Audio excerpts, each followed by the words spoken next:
Hi guys, so today I'm actually going to go over all of the brushes that I use in Photoshop and just the tools that I use and how I go about using each one for each task as I'm creating an illustration. So I actually use very few brushes. There was a time where I used more brushes than I do now, but over time they just kind of got weeded out where one brush tended to be better for what I wanted it to be, so I never used that other one. I only used the one that was better. So in the end, I really have very few brushes and I almost never deviate from those. And I almost always use all of those brushes in each illustration. So we can go ahead and just get started. The first brush that I'll show you is the one that I use for sketching. So the reason that I love this brush for sketching is because it feels very traditional and kind of like a pencil for me. So as I'm sketching it out, I can build up the line so it gets darker or do it much lighter and have a very thin stroke to it. And the way that I got it that way is that I have both the opacity as well as the line width set to pen pressure.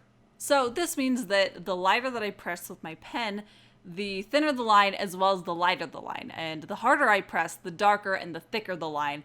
And I just really like this because it feels very organic, like a pencil. Like as I'm sketching in my sketchbook, the darker I want it to be, the harder I press and the thicker the line becomes. So it really works with my own foundations of how I started drawing.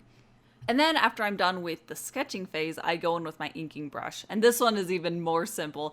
It is actually, I started out with just the default round brush, and then I made sure that the pen pressure was set for the width. That way I can be very controlling about how thick or thin the strokes are that I'm creating. And the reason I like this about how simple it is because I really like very sharp, clean, precise, controlled line art. And that is exactly what this brush does for me. So this brush is actually kind of my workhorse brush, so it fills a lot of different roles as I'm creating my illustration. After I'm done doing the line art side of things, and then I go into coloring, I continue using the same brush. I like to do my colors where I just fill in these flat washes of color where I fill each shape with color to work off of. And this one is perfect for that. I'm able to get into the little crevices really easily, but then also make it much larger for the broader sections of the color. And I also use this when I'm doing my shadows. I like to do cell shading, so that's just where it's a very sharp edge to it and it's not blended in at all. It's just the shadow shapes, and this is really good for that because it's really easy to control and make it really sharp and clean and exactly where I want it to be. And we're actually to the final brush that I use in my illustrations. And this one is definitely my favorite. I love using this one. I kind of refer to it as my light brush, but it does fill a few different roles, kind of like my inking brush does. So this brush is basically square shaped and the opacity is set to pen pressure. And it also has this really nice texture that I've assigned to it. And the reason that I love this brush is because with that texture and with the opacity set the way it is, it's really easy to blend two colors together, and I love the look of it where it does look a little bit rougher, but it really blends in kind of smoothly. I don't know, it's hard to describe, but it looks amazing. And so yeah, I really like to use this brush to add color variation into the flatted layers, particularly in the skin. So I'll take this brush and I'll go back in and add a little bit of warmth to the cheeks and the nose, or I'll go back in and add a little bit of like wear to items. Like if paint has started to rub off on it, I can go ahead and like add in a little bit of discoloration.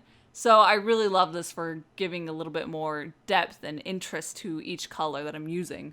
And as I said, I like using this brush to add rim lighting. It's just a little bit softer and I like how that contrasts with the sharpness of the shadows. And like I said, this brush is really good for blending. So whenever I want to do a gradient kind of effect, I always use this brush to blend two colors into each other. Like I did in the background here where I have the purple and the blue, I did that with this brush. And those are all the brushes that I use now.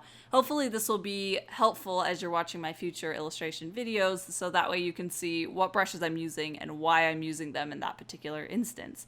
I will also have this set of brushes available in a link down below, so you can go ahead and have them for yourselves and try them out and see if they work for you.